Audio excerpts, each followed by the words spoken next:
today, I think. Yeah, most likely. I'm going to download your project in my own computer and see if I can get it running. Yeah.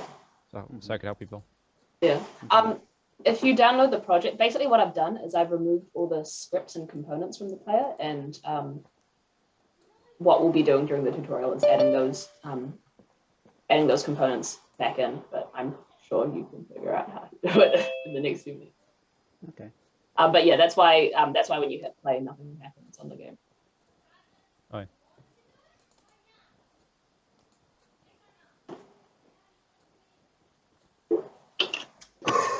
Approaching 6 o'clock. We will start around 6:03, 6:04. Okay.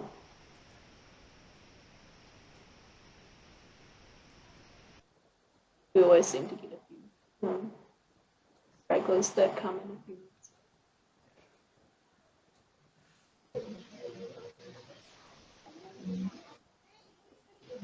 I'm calling them stragglers as if I didn't show up to work an hour late today.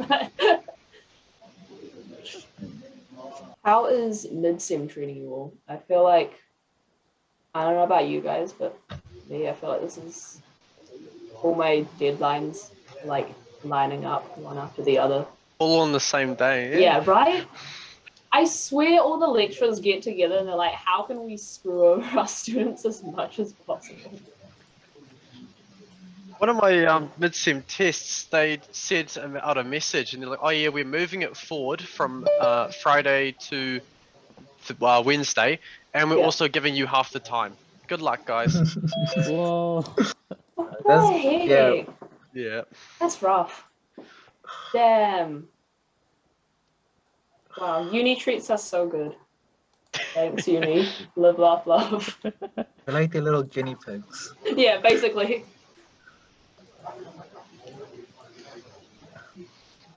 Good thing I have only one medicine test. Oh, lucky. That's so good. Why you gotta flex like that, huh? Why you gotta flex like that on us? Because I make right choices with my courses. God, I wish that were me. Yeah. My semester has no exams. This is like I have only 2 tests and that's it. God. That's some bullshit, man. I guess I'm That's kind of my lucky. I've academic only career. got 4 exams to do. To be fair, I think it might be because all my courses are project courses, so as soon as exam season starts, I'm off. But that just means the semester's going to be mildly hellish. That's fine, I'll pull through. When the exam period comes up, I'm just going to do nothing and get paid by What are you getting paid for? studying. Oh, so yeah, no, we love to see it. Yeah. So I get like a month early of holidays because I've got no exams. Nice. And I also get paid. So Lucky. yeah. I'm not looking forward to paying off my student loan, but like for now, it's pretty sweet, I think. Welcome, Benjamin. So we'll just give it a couple more minutes. In the meantime, I'll just check here that everyone has everything we need to do the tutorial. So actually, I'll just start sharing that now. Can you guys see that? Yeah. Yes. Sweet. Awesome. So what you will need for this tutorial, and basically I've made this slideshow set. We'll post the link to the slideshow in the chat so you can follow along in your own time if you like. But aside from that, you'll need Unity version 2020.3.31F1. And honestly, any of the 2020.3s will probably work. But if you want to select the exact same one and not worry about any small errors there might be, go for this version here. You also need to download the game that we'll be working off today. So that's also going to be posted in the chat. And Visual Studio Code, if you want to have a go editing some of the scripts. The tutorial today, but it's not necessary if you don't feel like doing that. So does everyone in the tutorial Does everyone in the tutorial have Unity?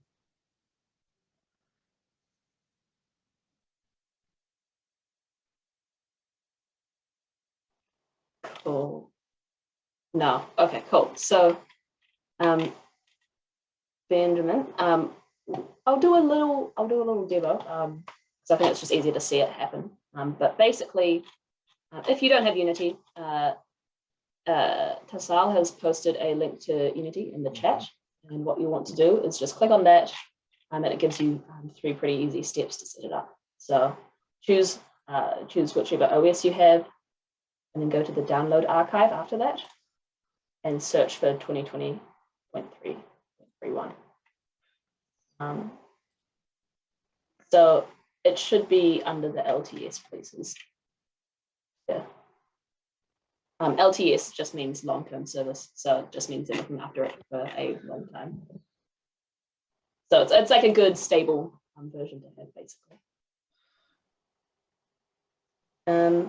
And you should also get this game downloaded. Tassal has also posted that, and that's the game we'll be opening in Unity.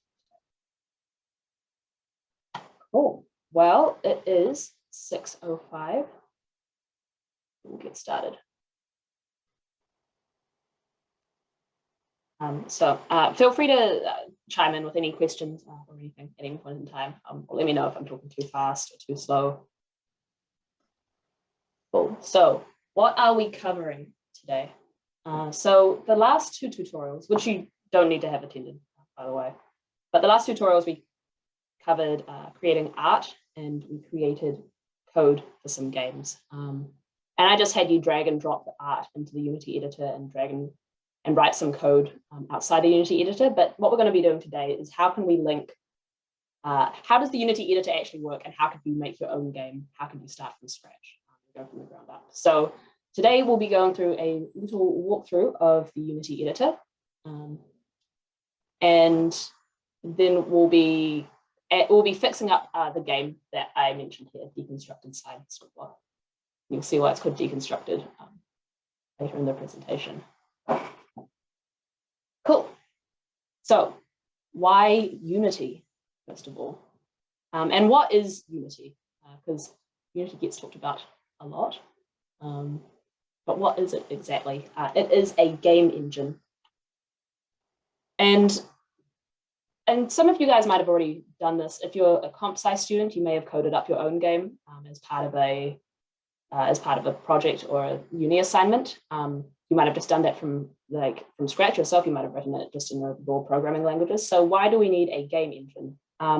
It's because games usually have lots and lots of processing that needs to go on behind the scenes. And so most games need a collision system, a physics system. They need to handle inputs. They have to process events. They need to render graphics. These things are common to the vast majority of the games in the entire world. So one day someone thought, well, what if there was just a system that handled all of that? We could use that for all our games rather than rewriting that code for every single game we make. So this package of these common systems is called a game engine, and they help us develop faster. And so a game engine is a framework, which is like a fancy name for a package of systems. So like I said before, you could make your own game from scratch if you wanted, so if you wanted to manually code all of those systems yourself, you would be creating your own game engine. And honestly, it's not rare to happen because it's actually still quite commonly done, mostly by AAA game companies or very enthusiastic hobbyists. But it takes a lot of time and effort. And I don't know about you guys, but that's personally not a lot. I don't have a lot of time or effort. So sometimes you just want to get a game out there, and you don't want to have to code everything from the ground up. So that is why we use public game engines. So these game engines you can download and you can just use them. Some of them you have to pay for, some of them are free, some of them have some kind of a subscription-based thing, but basically they're an engine that you can download and use yourself, so you don't have to worry about, you know, coding up the physics, coding up the graphics, coding up the inputs and keyboard and mouse inputs and things like that. And just if you guys attended the chat on programming last week, I see game engines as similar to programming languages in that I don't think any of them are good or bad. I think they are all built for different purposes. So I guess the main question you guys might be having is, why did we choose Unity? And we are not a Unity exclusive club. If you want to use Godot or if you want to use Unreal Engine or anything else, please absolutely feel free to do that. But the reason why we teach tutorials in Unity, and we recommend it for beginners, is it's a really, really good middle ground between being just complex enough that you have like a really, really significant amount of control of your game, but also simple enough that it's got quite a low learning curve and it's easy to pick up. It's also got a massive community and loads of assets that you can download and use. So basically Unity forums is like the Stack Overflow of Unity.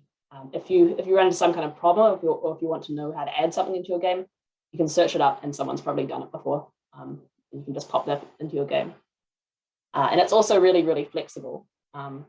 So for example, the game engine, I forgot what it's called. There's some game engines that are suitable for just 2D, some that I know Unreal is more 3D based, but Unity is really flexible. You can use it for almost any kind of. Cool, so that is why we are using Unity. Are there any questions so far regarding game engines? Not, I will take us on. I will take us on to the meat of the presentation, getting into Unity Editor. Awesome. So for those of you who've just joined, I'm hoping you guys have Unity. If not, Tassal will post the links to Unity and the game we're going to work on today in the chat, and you can download them there. And you'll need to download Unity version 2020.3.31. But if all of you guys have Unity, just make sure you have that game downloaded. Tassal, if you could post the link to the game in the chat, that'd be great. Just to bump it up to the top. That'd be good. Awesome. I was supposed to again. Yeah. Thanks, Tassal. Cool. So, I think I have put in my slides in the wrong order because there's something I want to show you guys first.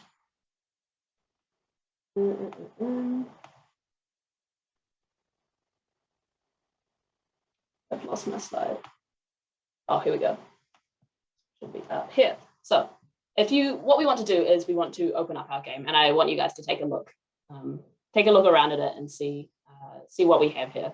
So if you've downloaded the deconstructed side scroller demo game, you should unzip it by right-clicking it and selecting extract all. Once it's extracted, go into the assets, then the scenes folder, and then double-click on sample scene.unity. And that will open up your editor, and it should look something like this. Cool. So I'll continue talking while you guys have a go at that. As usual, feel free to ask questions if you guys need a step repeated. But yeah, have a go at the game, press play and see how it works.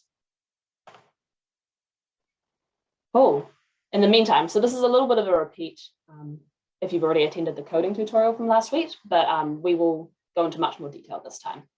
So I don't know about you guys, but definitely when I first opened up Unity Editor, I was incredibly overwhelmed. There's a lot of buttons, there's a lot of numbers, there's a lot of words, and they all are saying different things. So to simplify it, you can basically break down Unity Editor into 6 different components. So component A up the top here is the toolbar. So that's how you'll move around in your game world as you're developing. So these ones up here will allow you to drag around objects, rotate objects, to drag around the world as well. The play and pause are going to be your best friends for testing. Hitting play will start running your game, and hitting play again while it's running will stop it. We also have this hierarchy window, scene view. So that's kind of like God mode of looking at your game, and that's the one you'll be developing in. And game view is what appears when you hit play, and that'll just be essentially you're viewing the game as a player, and you can play it as a player. We also have the inspector window. So this is when you click on an object in your hierarchy window, this is where you'll see all the information about it. And down the bottom, we have our project window, and this is basically just a glorified file explorer. So I'll get into, don't worry if you're a little confused right now, I will get into them, I'll explain them more a little bit more, but just knowing all of their names will be useful when you're awake at 1 a.m. Googling how to use the inspector on Stack Overflow. Cool. So basically what we have in, I think what I would say are the 3 most confusing parts of the editor, personally for me, is I found the hierarchy window confusing, the inspector window confusing, and the project window confusing. So the hierarchy window is full of objects. And then when you click on an object, it will show you that object's components. So I feel like I'm just throwing out words like objects and components and stuff like that, but what exactly do those mean? I'll tell you guys. So everything in a Unity game is made up of game objects and components. And so that's what, if you go, in fact, I'll just show you in my editor window. If you have a look around, if you guys have managed to get the game going, all these things you can click on here up in the top corner. These are different game objects. And you can see when you click them, you can see the different components. So if I click on the player object, I can see it has a sprite renderer component and a transform component. So that's what the objects and components are. So objects are basically fancy containers. They don't really do anything until you give them components. But everything you can think of in a video game, like whether that's the UI, whether that's the enemies, whether that's the environment, everything in a Unity game is a game object that has components. So the kind of a little analogy I like to use is a game object is like kind of like a empty shell of a body, or just like a plain body. And you can think of components as everything that turns the body into a human, basically, like its personality, how it looks, how it acts. Hopefully will make more sense the more we get into the tutorial. But yeah, essentially game objects are just containers that don't do anything until you give them components, which kind of define their behaviors. Cool. So if we have a click on the player game object, did you guys manage to get around to getting the game running, by the way?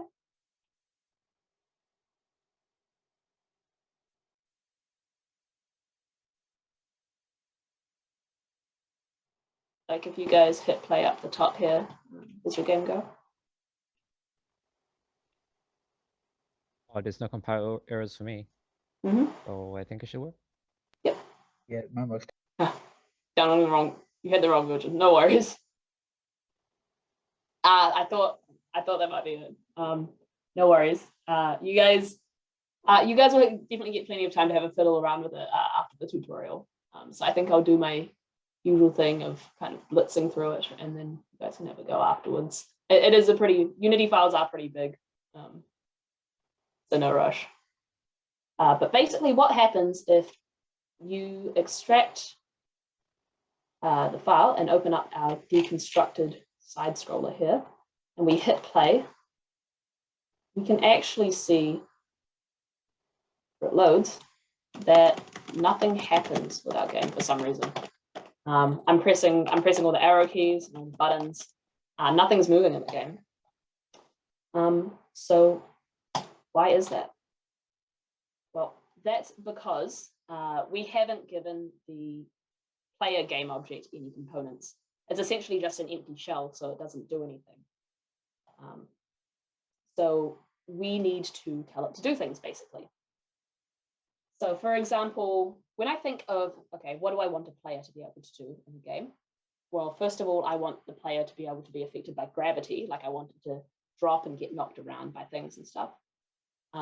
It'll also need a collider, which, like I said in the last tutorial, it's basically a fancy way of just saying a hitbox. You guys are familiar with those. It's the shape, like an invisible shape that defines where your player will get hit or where your object exists in the physical world.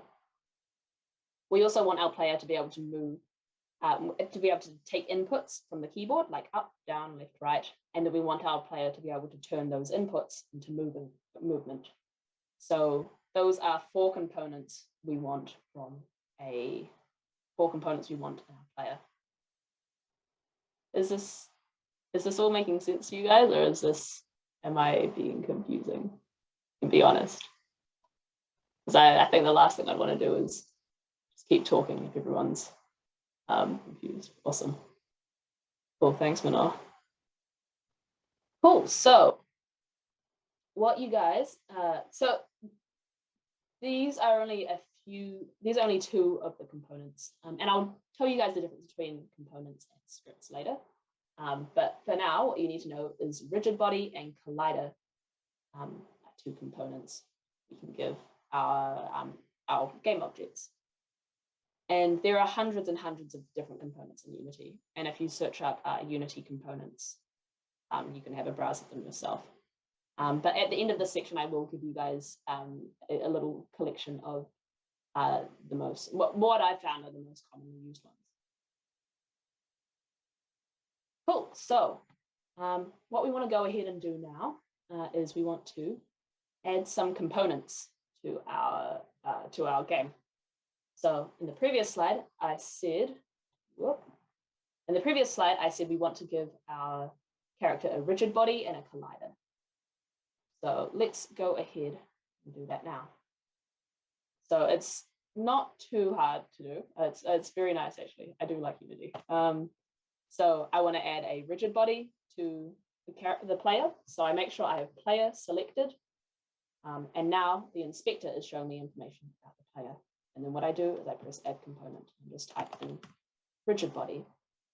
This is important. If you're making a 2D game, only use rigid body 2D. It gets a bit confused otherwise, and we'll try to apply 3D physics to a 2D game. It's not what we want. So always use 2D. If you're making a 2D game, always use a 2D version of the component if it exists. Cool. So I've given it a rigid body. And what a rigid body does is that's just Unity's fancy way of saying, okay, I want forces to apply to this object. So now if I run this, Unity is going to start giving gravity to the object. The object's going to have mass. You can see he falls down, but he keeps falling. Any guesses as to why he didn't stop? I've given the box agenda. This is what we can't do. Any guesses as to why the box fell straight through the ground instead of hitting the ground? No collider. Yes, awesome answers. Yeah. So that is absolutely correct. We haven't given the character a collider yet. So we're applying all sorts of physics to it, but we haven't actually defined the shape that it will exist in the physical world. So let's go ahead and give it a collider. So if you search up collider in Unity, you can see there's all these different types of shapes of colliders. Again, we'll want to be sticking to the 2D ones because we are making a game in 2D. But depending on what shape your character is, you can make it a circle, make it circle shaped. You can make it. You can use a polygon collider, and that will let you much more accurately kind of map out your own custom shape. But obviously we just have a square character, so we will just use a box collider 2D. Cool. So I hit play now. Let's see what happens. There we go. He just sits on the ground like that. But he is still not moving around anywhere. Let's figure out why that is. Cool. One thing I will say about colliders is, and I think this becomes a very interesting problem in a lot of games, because it's a slight tangent, but it'd be really good to have a really, really accurate hitbox if you were making games with really detailed sprites. But the more points your hitbox has, the longer it takes to render, so it can really slow your game down. So you kind of have to, once you get to making really big games, you need to weigh up the difference between having a very simple hitbox and maybe minimizing a bit of quality, or having a really detailed hitbox and slowing down the computer a bit. But that is another discussion. Cool. So in summary, if we add those components to our player should now have gravity and also collide with things. Have people managed to get that going on their end? How is everyone's download process going? Right, hopefully. Awesome. Cool. Yeah, no worries, Lila. No rush. Cool. So some of you guys, if you've been having a poke around the game, you might have been able to see that you can drop down some of these game objects. And then when you pop them down, there's more game objects. When you open this game object, and that has more game objects. So what is going on here? This is starting to look very complicated very quickly, a lot more complicated than when everything was closed. And this is where the idea of relationships and hierarchy comes in with Unity. So basically all that means is that game objects can own other game objects. So when we talk about this relationship of owning, the game object that owns or is further up in the hierarchy is the parent, and the one that it owns is the child. So for example, here, we have this parent here that's level, and its children are ground, box, wind, and damaging. And you can have, there's no limit to how many children, how many layers of children you can have. So you can see that damaging has its own child. Spikes also has its own children. And you can keep going in forever and ever. So the best way I can think to describe it is the only difference that makes is a child will always move relative to its parent. So if we're still talking about the analogy of a human body again, you have your body, and then you have your arm, which is a child of your torso or your body. So if you think about moving around, your arm is always going to move like whenever your body moves. And just in the exact same way, your hand is going to move whenever your arm moves. And then, so your hand is a child of your arm. And then your hand also has 5 children. It's got fingers, and the fingers move wherever the hand moves. So hopefully that's like a useful analogy for the concept of inheritance. Before I flip to the next slide, can anyone think, why might we want to have objects own other objects? What might the purpose of that be?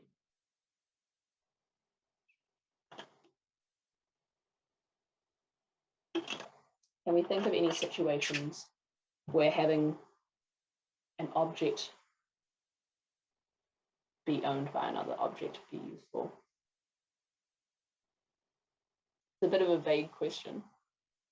I'm not sure I would have known how to abstraction and in Cal. I'm not smart enough to read that word. But yeah, abstraction. That's absolutely a reason you might have different. You might have kind of an inheritance process. If you want to swap components in and out, then you may want to abstract away, part of a game object's. You might want to abstract away part of a game object's functionality. So a good example I can think of that is if you make a weapon a child of the player, you can swap out your weapon for a sword, a gun, and things like that.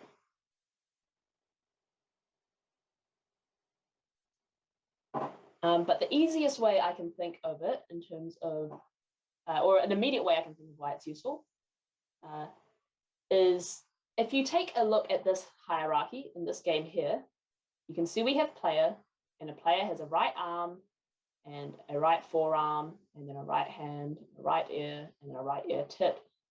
This bunny girl has loads of different parts and sprites to her. Now, it'd be really annoying if I was just trying to move this bunny around in the editor, and I clicked on her head and dragged her over here, and only her head moved over here. Because even though she's made up of lots of different pieces, we still want her to be considered as one player. So we can make all her body parts a child of this player container. For this reason, you can think of completely empty game objects as just glorified folders, basically. In this game, I don't have anything in this player script. It's just a container that holds all of these together. So if you ever want to group stuff, you can just chuck a whole bunch of stuff in an empty game object together. Cool. Shut the window. It's getting cold.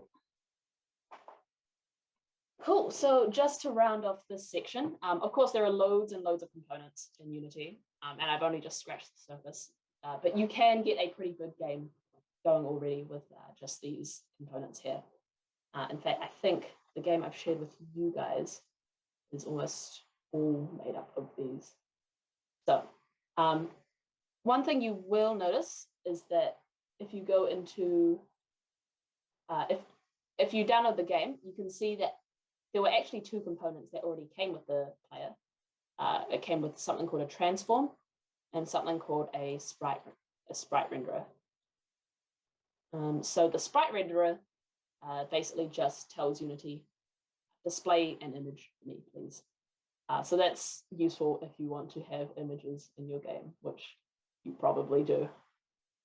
So if you draw a picture of a cat and you want your player to be a cat, you just save a picture of your cat, of a cat, and then drag that into the sprite over here, and then you'll be playing as a cat instead of a square. So that's all sprite renderer does, basically. It just shows a picture for you. And that's how I'm showing this picture of a square to represent the player. So the other one that already came with it is one called transform. Now, transform is the only compulsory component. It comes with every single object, and you can't remove it. All other components you can remove, you can get rid of, you can do whatever, but transform, you can see if you right click it, there's no option to remove it.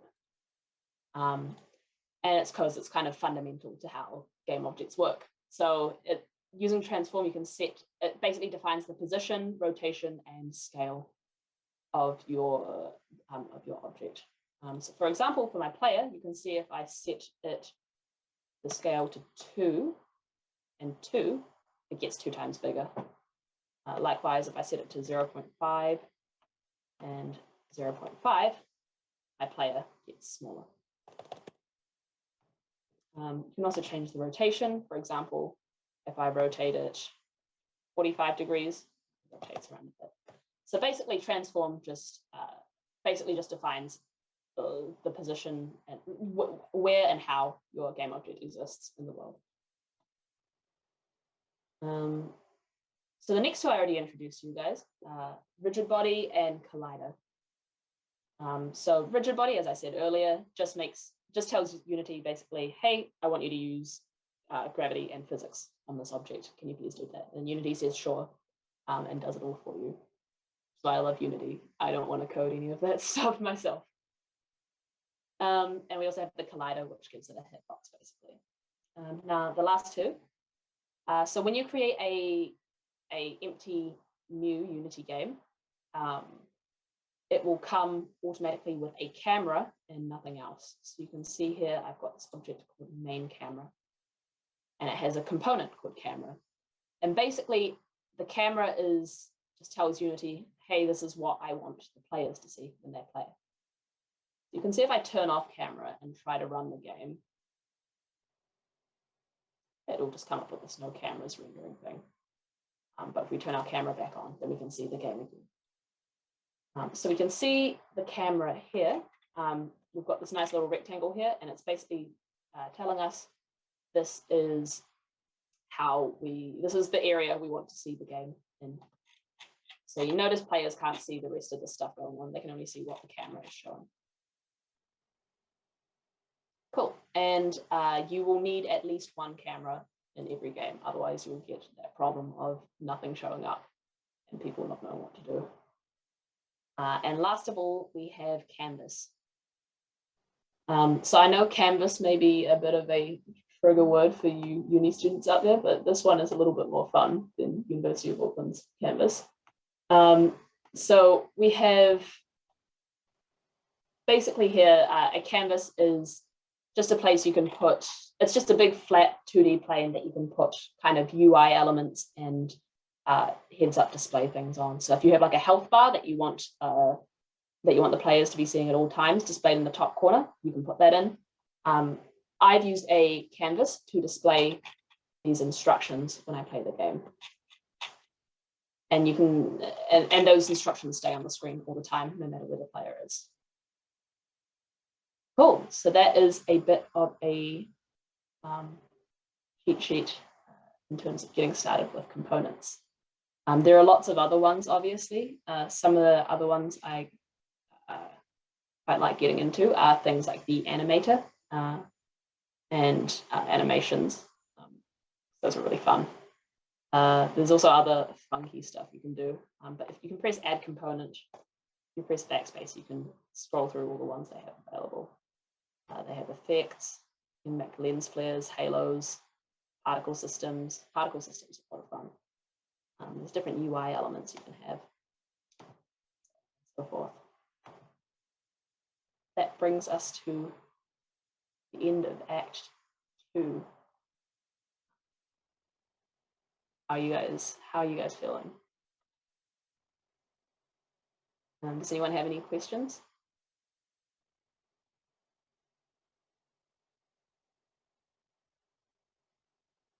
Has everyone managed to? I hope I haven't made the file size that big, but hopefully you guys have managed to extract the game by now. You've tried the rigid body and collider on the box, but it's still falling through. Did you select rigid body and collider 2D? Or did you just use the regular rigid body and collider?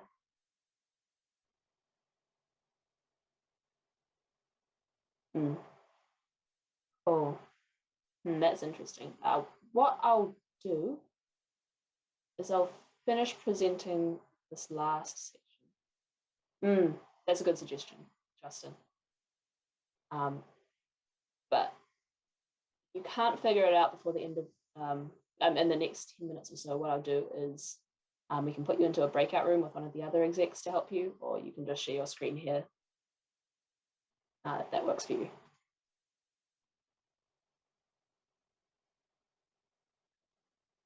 Awesome, Manor. Sweet. So the last part of the tutorial today is scripting. So why script?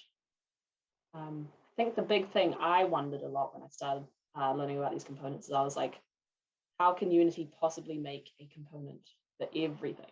And the answer is they can't. You need to, if you want to have, Unity is really good with all the generic systems, like I said earlier, like the physics system, lighting systems, particle systems, and things like that. Ones that might be widely used in lots of different types of games, they can provide support for that. However, if you want to put in specific functionality for your own game, you need to make your own components. Those are called scripts. Now, it's not the purpose of this tutorial to teach you coding. I will refer you guys back to last week's tutorial if you're interested in learning about how to write code for scripts. But today I will teach you guys how to interact with scripts through the Unity editor. Cool. So if you guys remember earlier, we want our player to be able to take in inputs, and we also want the player to be able to move around in reaction to those inputs. So adding scripts is also it's just as easy as adding components. You can do it a couple of ways. My favorite way is I go into my project window, double click on my scripts folder, and drag in the scripts I want to add. So I want to give my player an input handler. I also want to give them a player movement script. Awesome to hear you fix it, Minor. Oh, I see, got it. Yeah, so it is, the settings are a little annoying. I'm about to explain to you guys, but I can't tell you how many times I've been convinced my game isn't working, and I realize I've just set like my movement speed to 0 and stuff like that, so that's why the player isn't moving. But yeah, so if you go ahead and drag player movement and input handler onto the into the player's inspector, those should pop up as components as well. Cool. And just like with the regular components, you can configure things in the editor. So I didn't actually go over this earlier, but you might have noticed with the rigid body and the box glider, I think the rigid body is the most interesting one. You can mess with all of these different numbers here, and you are welcome to put in whatever you like and play around. I can't guarantee the game will work at all values. There may be some falling through the floor at certain masses and gravity scales, but feel free to play around and see how different drags and masses and gravities feel in the game. But just like that, we also have things we can edit in our script. So for example, player movement, we need to set how fast we want the player to be able to move and how high we want the player to be able to jump. We also need to set the screen that displays when this player wins. But don't worry about that one just yet. So I'm going to go ahead and set my movement speed to 10, my jump force to 10. This is one of the less technical parts of Unity. You just kind of have to go with your heart here. Just put in random numbers and keep testing them out until you get one that feels nice, basically. Usually when I'm testing out scripts, I like to put in really, really massive numbers. Like I'll put in like 1 million for each of them, and that'll just be to check, okay, is it actually reacting to buttons I'm pressing? I'll just put in 10 and 10 for now, and hopefully that should work. So let's give the player a move around. Cool. So we can see the player moves around now, although they don't jump. I'm wondering if that's because this is too low.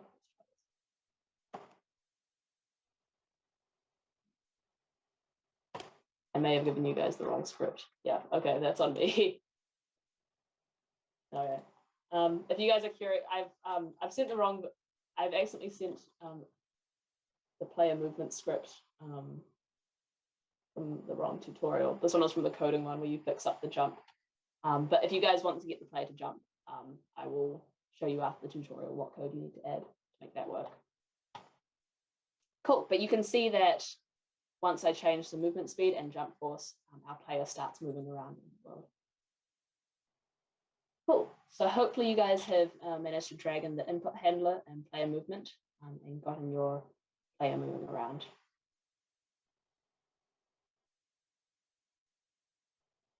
And the last thing I will show you guys before we just get into a round of dev and chat and questions for the rest of the evening. I wanted to show you guys how to export your game. Because obviously, I mean, loads of games are made in Unity. Some of them I can think off the top of my head. I heard that one of the recent Pokemon games is made in Unity. Hollow Knight's made in Unity. You guys have played that. Those are the only ones that are coming to me straight away, but feel free to leave them in the chat if any of you guys know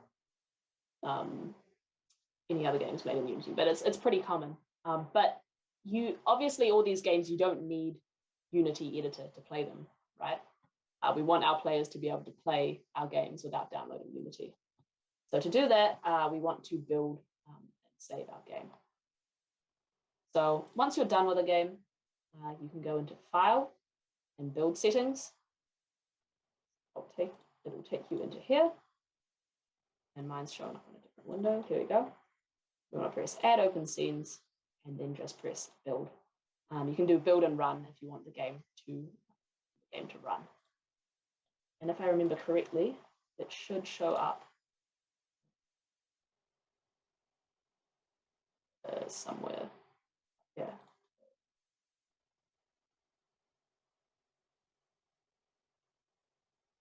I don't remember exactly which folder. I think it creates a folder called Builds for you. No, save it there. Oh, okay, no. So you can choose where you want to save it. Cool. So you just press Build and then you select where on your computer you want to save the build game. And what that'll do is that'll create an executable file, and then you can just send that to whoever you want, family, friends, enemies, depending on what kind of game you've made. And yeah, they should just be able to double click on that and your game will run. Cool. So that is possibly one of the quickest intro to Unity speed runs known to man. I hope I haven't bombarded you guys with too much information, but that is kind of a basic introduction to the way the Unity editor works and how you can customize things in Unity editor. And for the next hour or so, I think for me, I was more thinking, I want to know what you guys want to know. So, and then hopefully I can teach you how to do those things. Because I think learning makes more sense when you're doing something yourself, and then you get some help for it. But aside from that, are there any questions?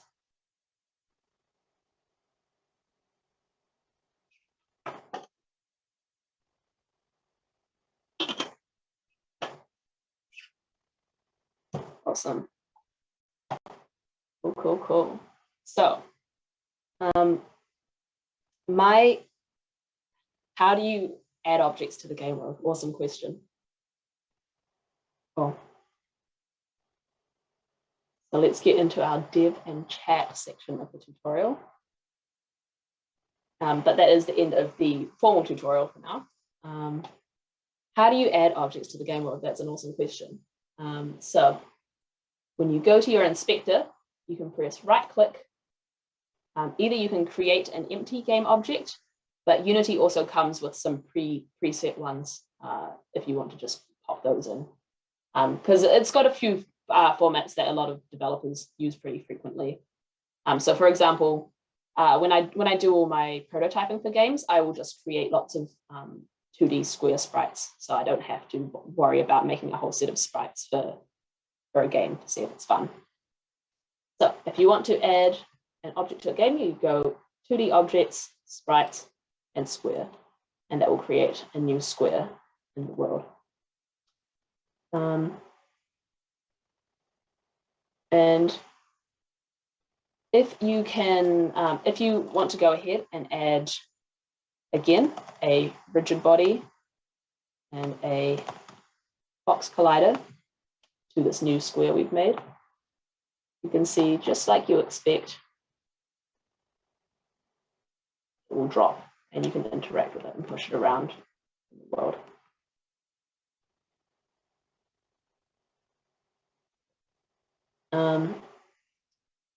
And again, remove these two components, but fitting in with the principle of having a parent, if you make this square a child of the player, let's move it here.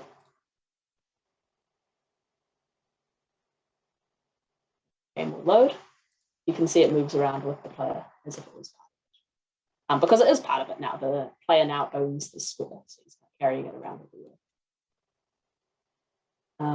Of course, sprites aren't the only thing you can add. You can add effects, particle systems. You can add, if you're making a 3D game, you can make 3D objects. You can make some audio play. You can create some light in your game, and so on and so forth. But yeah, that's the long answer. The short answer is right-click and select the one you want to add. Does that help? Hopefully. Awesome. What I'm gonna, you have both input handler and player movement component on the player game module, but can't move when I run the game. Did you have a go at increasing the movement speed and jump force of the players, of the player movement? Because when you drag it out, it'll be set to 0 automatically. No. What numbers do you have them set to?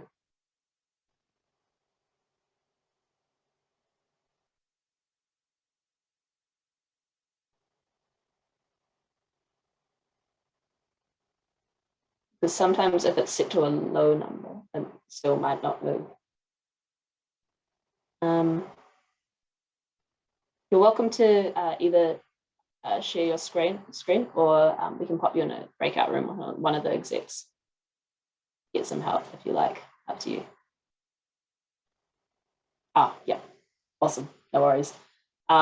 This is not I wish I could say this is a beginner issue, but it's not. I do the exact same thing to myself every single time I start a new game. I'll spend like an hour absolutely losing my mind trying to debug a game, and it's just because I haven't set the movement speed to anything. So cool. Yeah, but of course you can. That's why I try my very best to drill it into my head to set the movement speed really high. Just to see if it's triggering. I am still open to questions, but what I will do in the meantime is I will give you guys the code to make your character be able to jump, because I think that's a good thing to be able to do. And I'll show you guys how to put that. Your one jumps. What have I done then? I mean, if it's working on if it's working on your end, then it's that works for me. Do other people's characters jump? Oh, I see. Cool. Interesting. That's really interesting because I see you guys all downloaded the same game. Either way, I'll show you guys get it to jump.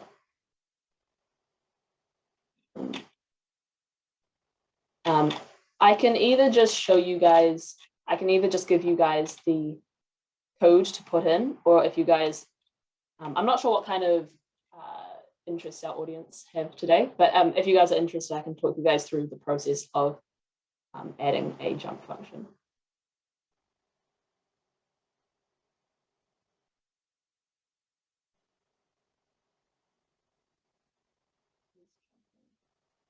I see. Okay, so this is interesting because we have a check here. This is my debugging process. I'm not sure why this is working. Feel free to ask questions while I try to figure out why this isn't working. But otherwise, good question.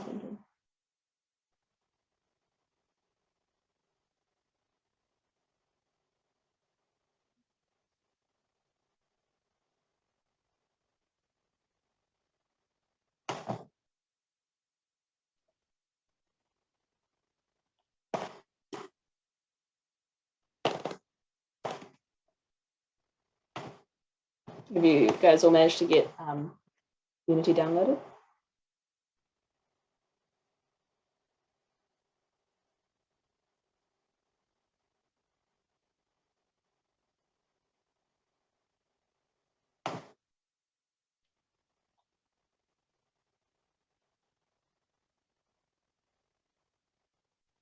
Wait for my game to reload.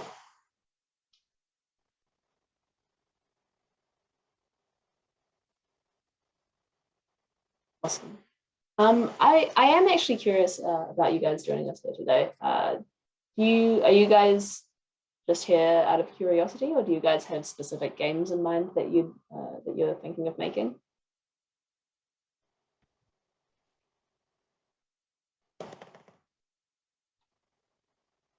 I'm just here because I'm curious on what was happening. Yeah, fair enough. It is just kind of fun to figure out how these things work.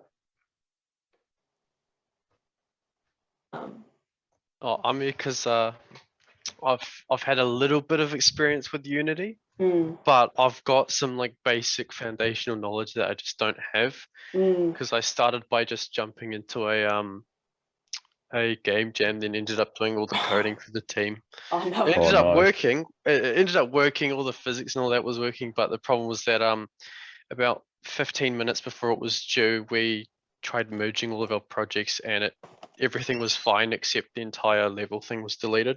Yeah. Oh no. So I had to remake one in only a couple of minutes, but That's it works. impressive. I mean, I'm not too sure because we all had it on our own sort of GitHub things, and we sort of tried merging. Someone tried merging their thing at the last minute, and it just got rid of it.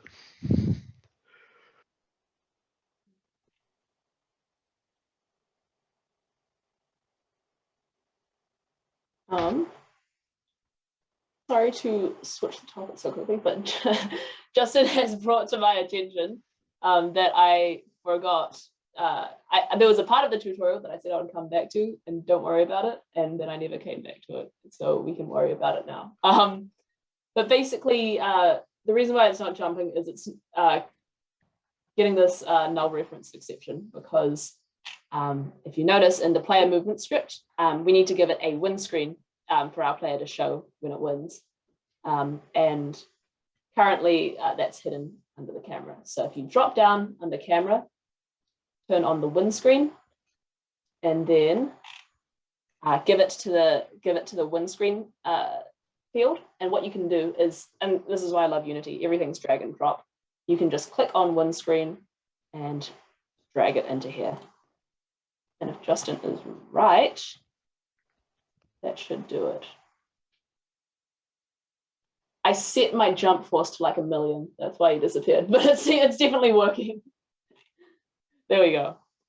Awesome. Thank you so much, Justin. But yeah, if you guys go ahead and drop down main camera and just drag win screen into the player movement script, that should fix it.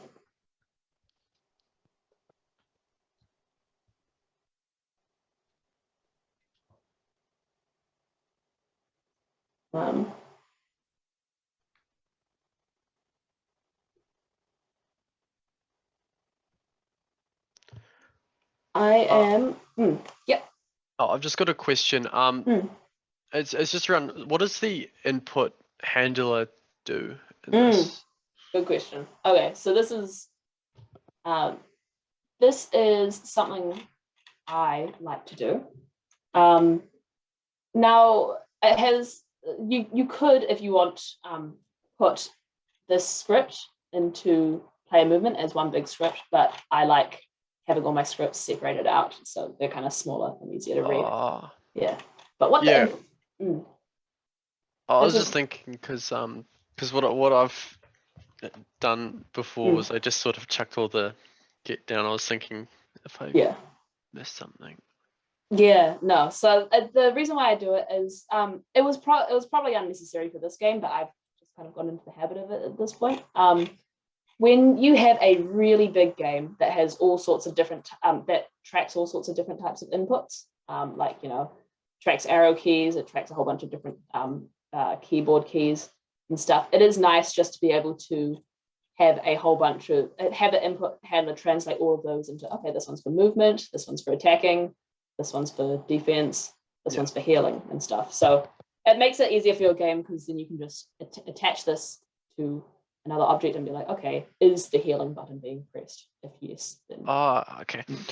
Also, because you know how in some games how you can sort of change all the controls of different buttons or different things. Yeah. How does that interact here? Would you have some sort of public variable that you could change, or is that?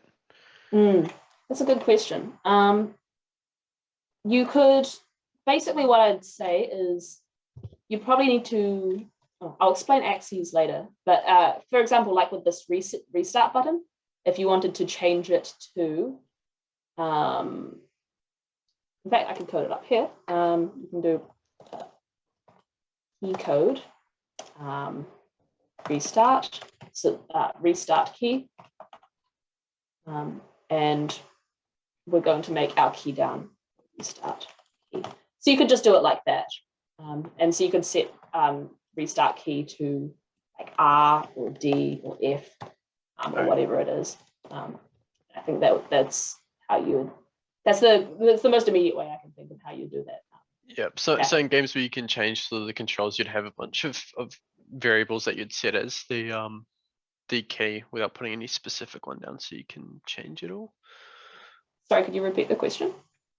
So I was just trying to get final clarification. But so basically, if you've got the ability to change controls, you could just have a selection of all these different variables that you can change on the go. Yeah, you could do that. Another option may be looking, I'm not an expert on this, so I'm not sure if this is an option, but something I'm not sure if you guys will have noticed is, I mean, I've explicitly declared here that I want quit to be an escape key and R to be the restart key, but I haven't done anything like that for movement. There's no like key code arrow or key code D or anything like that. Yeah. You guys also may have noticed that D and the arrow key both work as moving right, for example. So both WASD and arrow keys work for this game. And this is another built-in Unity function. I will show you guys now. Justin, I will address your issue straight after this.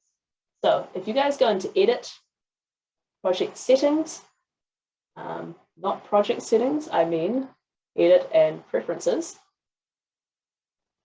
and you will see a window here.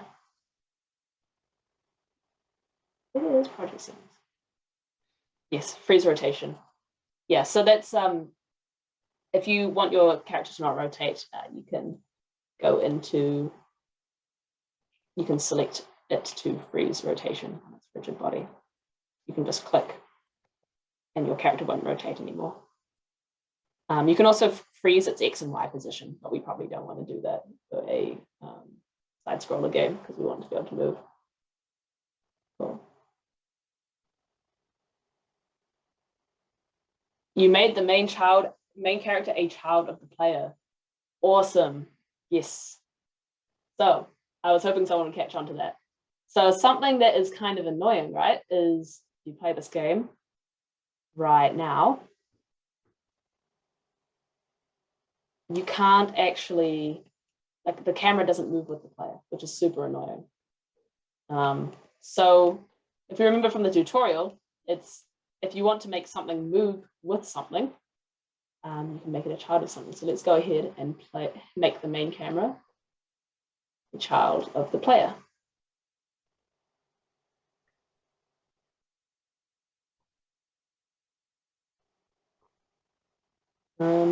Background looks so trippy when you hit something. I don't know if I did this wrong. But, yeah, so what I have, what I coded in here is just a little parallax effect. So it kind of gives your character the impression that they're moving. I think it's quite nice. So you can see that these things close to us move less and the things further away move more. But yeah, so this is going by the principle of ownership and inheritance we were talking about. If you want the main character to follow the player, just make the camera child of the player. You need to jump off the side of the blocks. This is good. You guys are bug testing for me. Maybe I should maybe next year I should make a game I care about and just get free QA testing out of these sessions. Jump off the side of the blocks.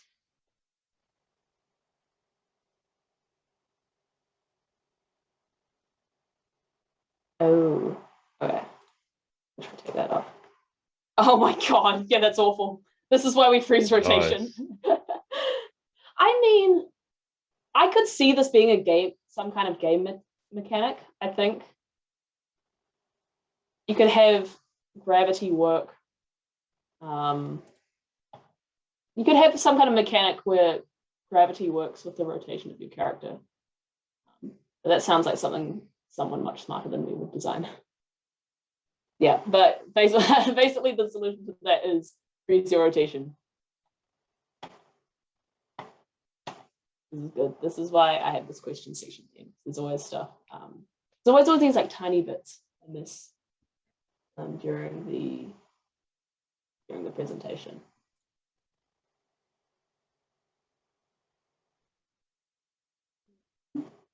Right. Sorry. Jung, I forgot. I got distracted from the question I was answering a while ago. But yes, I can confirm. So basically, the thing I was about to explain is why I didn't have any explicit inputs for movement, and that's because Unity handles it for you. So if you go into project settings, so that's edit project settings, and go to input manager, you can see these things called axes. And basically, Unity has defined a whole bunch of these default kind of sets of buttons that it will expect inputs for. So it's like, okay, you might expect the firing to be the left control button, or firing to be the mouse button and stuff like that. Yeah, and you can see that here in Unity, they've set them as A and D as well as left and right. Now, why I said maybe you might be able to use this to change controls is I'm sure that if you search it up in Unity's documentation, there must be a way to access this from the code and change these internally. Otherwise, yeah, the previous way I mentioned would also work. Yeah. But yeah, no, they're very good. It is nice to do. The thing that's also really awesome about this is this works. This also works. Horizontal also automatically syncs up with the horizontal axis of a controller. So if you guys have an Xbox or PlayStation controller lying around, you can plug that into your computer, and that if you hit play, that'll also control your character around.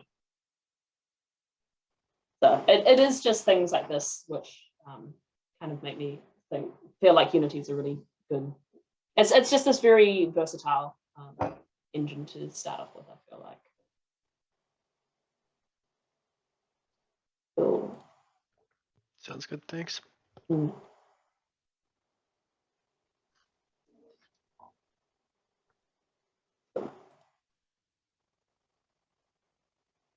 Did everyone manage to fix all the trippy stuff happening when it was moving around? Freeze rotation should fix it.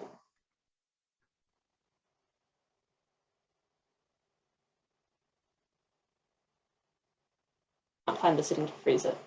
No worries, let me show you. So, it's not a bug, it's a feature. Classic.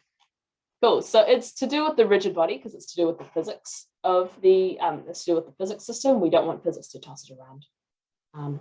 The reason why you might not be able to see it is constraints might not be dropped down. So you need to find constraints under rigid body, just click freeze rotation. You guys are welcome to experiment with freeze position as well, but it will make, I can guarantee it will make the game significantly less fun.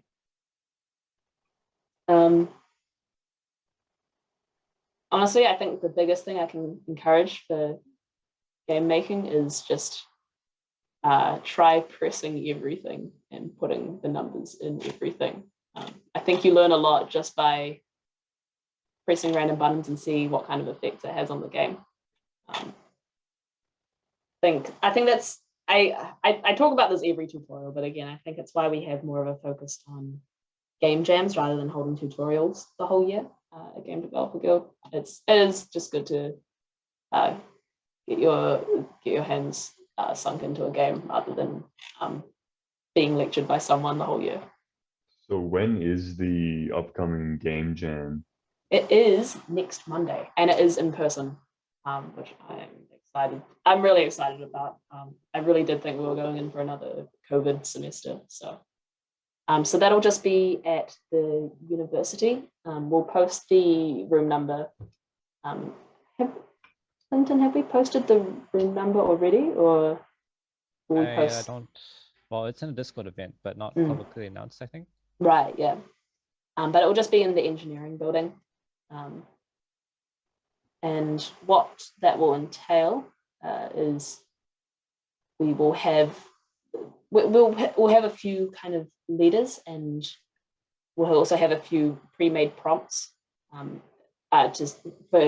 like pre-made scopes for games, and people can basically get into groups of what game they would like to make, and then those groups go away, work on that game for a month, and come back and see what they could do in a month with that scope, basically. Nice. If any of you wanting to be a team leader, i.e. you get to pitch an idea for GDG Jam, remember to pay your membership fees. Very fun. Okay, I don't want to press that too much.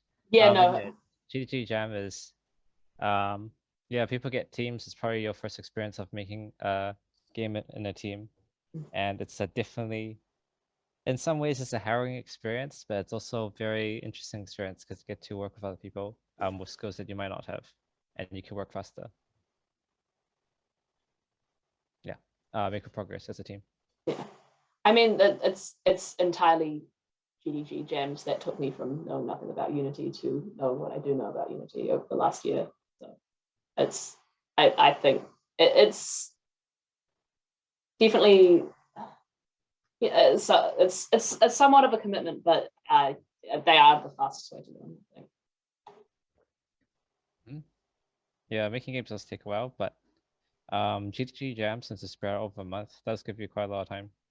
And it's during a mid-semester break too, so you have the entire break to do it. Yeah, nice. Alright, so for the specific room, it's the 3rd floor of the new engineering building. One of the computer rooms. So I'm not sure if you've been there before, but it's pretty easily accessible if you just go through the, like, past the ping pong table and like past the main floor of engineering. We'll have a big game developer guild banner out front, which should be pretty easy to find. And also, it's for those of you who can't make it, we also have an online stream, so you can join through socials as well. As for the rest of the club nights of the year, I think we will have them in person on demand, basically, or by demand. I think it's, well, I mean, I think though we have the same room hired out for like kind of blocked out for us for the same time every week. So if you guys are in a game team and you guys want to use that room to study together at that time, you're more than welcome to. But the interim club nights of the game jams, there's not really much to do. We may have some speakers come in, but otherwise they're usually just free evenings to work on your game.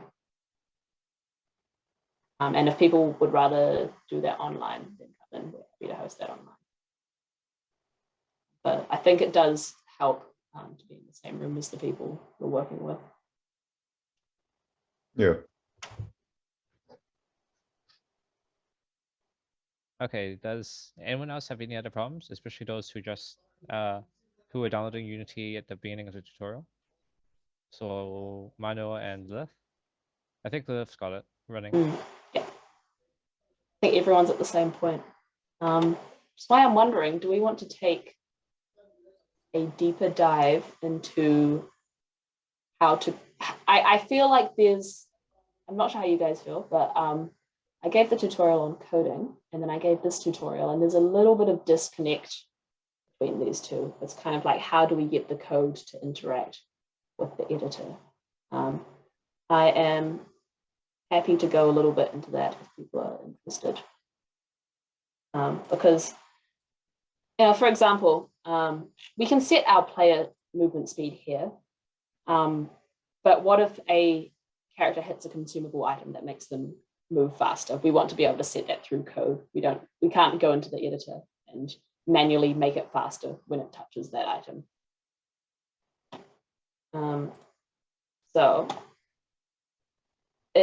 Unity, when you code for Unity, it is in C#, but I find at the very least you need very minimal knowledge of coding to do it.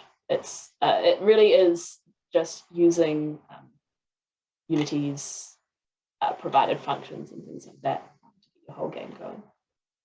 And you can find all of that if you go online. Just go Unity documentation.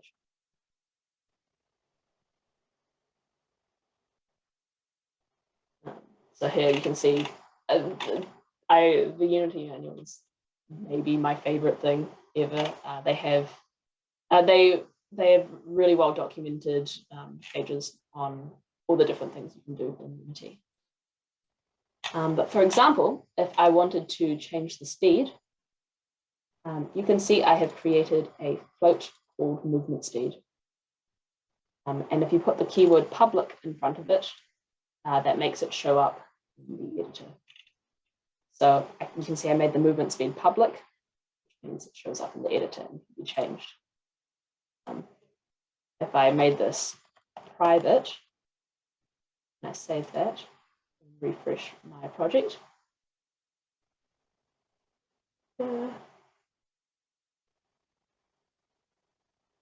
And refresh my project. You can see that the movement speed has disappeared. So we want to make that public. So we can change that in the editor. Because I like being able to test out different movement speeds. Cool. So now this variable movement speed is going to be inherently, it's going to be inherently connected to that number in the editor. So anytime you want to change that speed, let's say for some reason in this game, every time you restart, your speed increases. You can now just go movement speed equals movement speed plus 10. So if you add this, every time you restart, your movement speed will increase by 10. So that's how you can change variables within the game. And this is slightly off topic, but a shorthand way of writing this is it's a lot faster to write. But if mentally it helps you to write it like this, go ahead and do that. I did that for quite a while when I first started coding. But you can see that all these different components we have are also types. And I think this one's the most important one to understand. This is the reason I kind of wanted to dive into the code a bit. We have this physics system, right? We have the rigid body. What if we want to contribute or add something to the physics system? Like, for example, if it jumps, we want to apply an upwards force to the cube. So basically, because we want to have our own input into the physics system, we don't just want to let gravity toss our character around. We want to do stuff to it. We need to have a connection to the rigid body. So I do that by right up the top of my code saying, okay, I want a rigid body. And you got to go. No worries. See you, Sal. Thanks for joining. See you next week. Cool. I've just called this RB. How familiar are you guys are you guys in the audience today with coding? Because I don't want to, if you guys are not coders, I don't want to like glaze over some of the basics. But if you guys know how to code, I'm not going to like teach you what variables and types are and things like that. Are there any No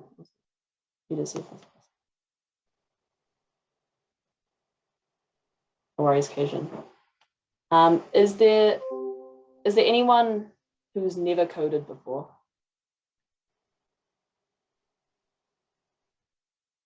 Okay. So okay. I feel like I can speed this tutorial up a little bit now. So don't worry if you're new to C#. The only thing that's really different when it comes to C# is syntax. And you can always learn syntax by just Googling C# for loop or C# if statement and so on and so forth. So basically what you do here is you declare the connection you want at the top. So for example, here I want to declare I want to connect to the physics system. And then I just call my instance RB, but you can call it whatever you want. So at this point, this is where I start using some of Unity's built-in APIs and functions. So it has one called Git Component. And what this does is Git Component will go into the editor. Game object is basically just saying this. So what this is going to do is go into this game object and get its rigid body component. I quite like Unity APIs because they read almost like sentences or like English. So it's kind of like, you know, in this game object, I'm going to get the component rigid body 2D. And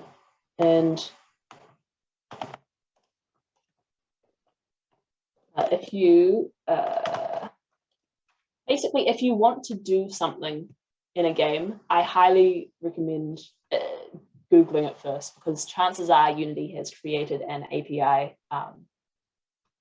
for it. It will just make life easier for yourself if you just use the Unity ones. But you can see here's the scripting API, and these are all the different APIs you can use. So they've provided nodes for us to use, basically. It's very useful. But yeah, today we're using this Git component. So Git component is good if you just want to make a connection to a component that's in the object. Does that make sense? It's just calling this RB is just a little easier than every single time you want to connect to the physics system, going game object, Git component, rigid body over and over again. We just want to do that one time and then save that as this object here. Cool. It's also good for performance too, Yes. which is like another big reason for doing this. Absolutely, yeah. Can you imagine every single time you want to connect to the physics system, going game object, Git component, rigid body over and over again? It takes up a lot of processing time, especially the bigger your game gets and the more times you start making those connections. Good point, Clinton. So now that we have this connection to the rigid body, we can once again use a Unity API. You can see I actually am using very little raw C#. A lot of this is just, okay, I create an instance of this thing, and then I'll do a Unity thing on it. And then I'll create an instance of this thing, and then I'll do a Unity thing on it. And again, I highly recommend having an explore of the Unity scripting API, because you'll find a list of all these things that you can do. So what I'm doing here is I'm checking if the Y input in my input handler is greater than this number, which indicates that the user's pressing up. And if they are, then I want to add an external force to the physics system, which is going to be the jump, because a jump is an external force. It's not gravity. The user is going to jump themselves. So I just do rigid body dot add force, and then I times that by jump force, which is the same principle as my movement speed. I also need to times it by this transform dot up vector, because I mean I could, if I wanted, I could do transform dot right, transform dot left, but obviously that would send it flying right or left rather than up or down. Yeah, so Unity also has these built-in transform kind of like defaults, which are really useful. So if you just want to make your character move right in some situation, you can just type in transform.right.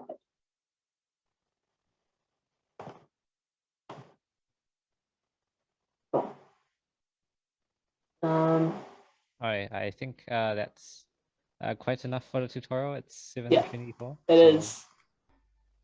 Yep. I'm good at I'm good at rambling. I hope you guys have enjoyed my rambling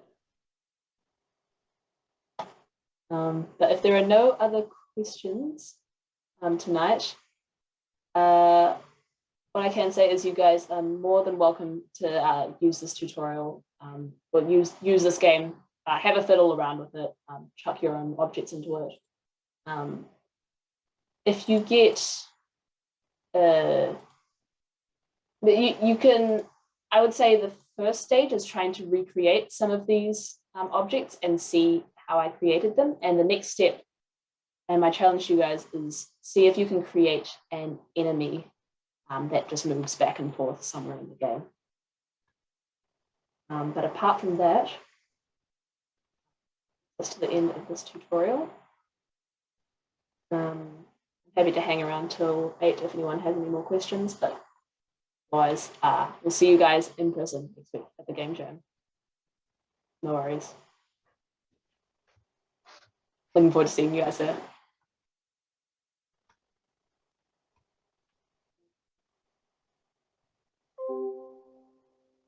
I've got a question. Mm-hmm. Just in terms of Unity in general, are there any easy ways or just like places you can go and try and find sort of the best habits of when using Unity?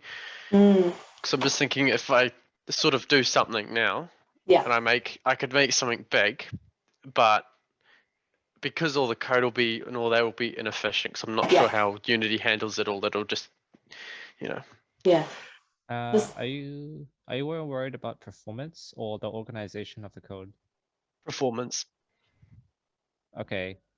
This Unity saying, or actually game development in general, optimize when you detect like when there's like memory or CPU issues. Don't heavily pre-optimize. I'm just thinking of just like habits in general that. Like code convention and things like that. Yeah. Yeah, I totally understand what you mean, and this is definitely advice I'm giving in retrospect because I went through exactly what you described. Basically, I have around 20 or so little game projects that are all about 10% finished because I feel like I work on it and then I get to a point where I'm like, I'm better at coding now. I'm going to start a new game. I don't want to work with this code anymore. And just rinse and repeat for every single game I make. Yeah.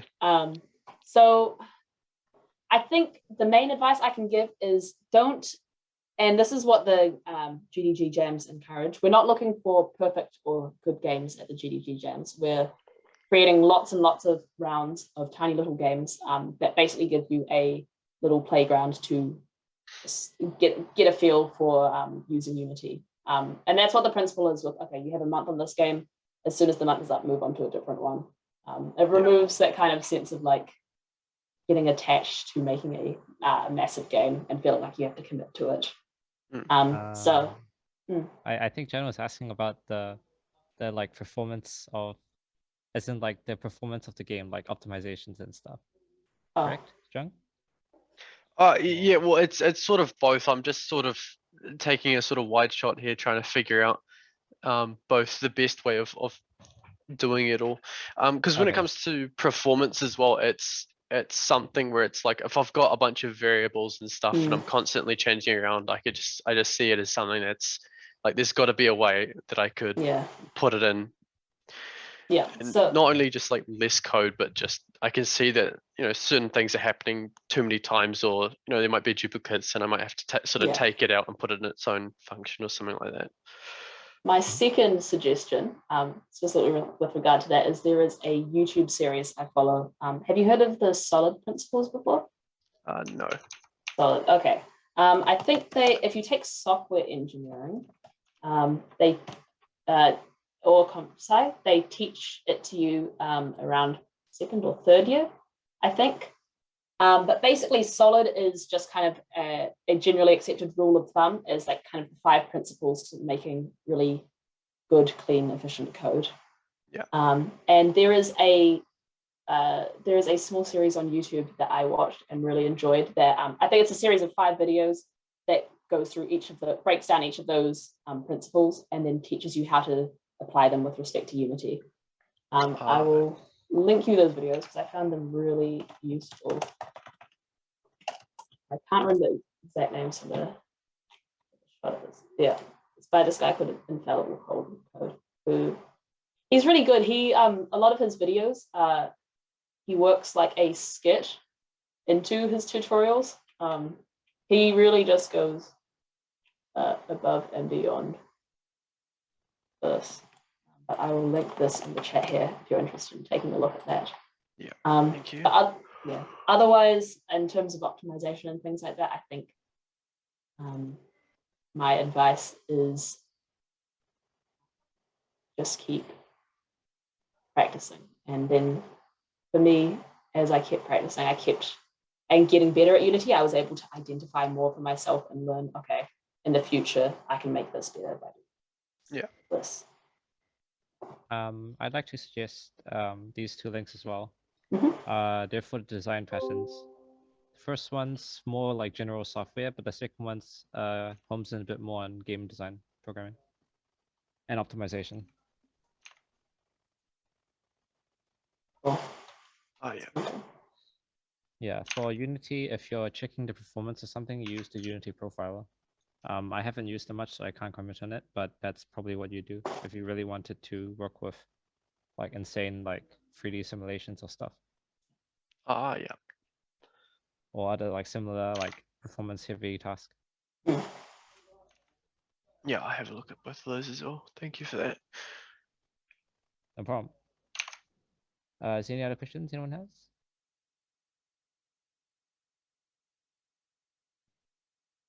Nope. I think we'll close the meeting or like right now, I guess. Izzy, I'd like to talk to you about something, if that's okay. Worries. Close. Yeah. So yeah, I guess we'll talk in council chat and Discord. Yep. But yeah, otherwise we'll close the meeting. So see ya, everyone. Cool. Thank you. Thanks so much, guys. I really you. hope I see you guys next week.